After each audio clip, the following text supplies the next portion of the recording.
In this video, we are going to learn how the admin can create separate login and registration pages within the multi-vendor marketplace extension.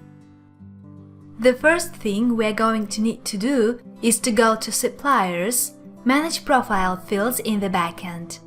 Here you can find a list of different custom profile fields that have been created. Let's add a new field. Click on the Add Field button. There are two sections that allow configuring our field: Details and Options. Enter a name. This name will be visible for the admin only. Please use only letters, numbers or underscore. Then add a label. It will appear on the supplier profile. You can add a description here if necessary. Let's go to the Options section. This option makes our custom field required or not. Each system allows the field to be visible in the profile settings, but its value is not shown on a profile public page. The custom field can have a text or text area type. This option defines if the WYSIWYG editor is enabled or not.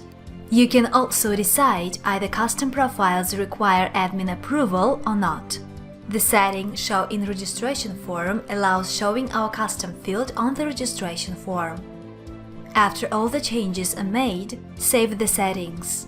Please know that the login and registration pages for suppliers are separate. You can find the paths following: System, Configuration, Supplier Frontend Product Uploader, Configuration, Registration and Login. Your suppliers can log in or register using separate login and registration pages. A custom login page is available under this URL. It has to be added anywhere on the frontend manually.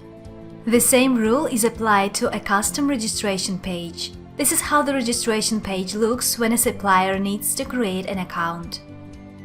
This was a tutorial on how the admin can create separate login and registration pages within the multi-vendor marketplace extension.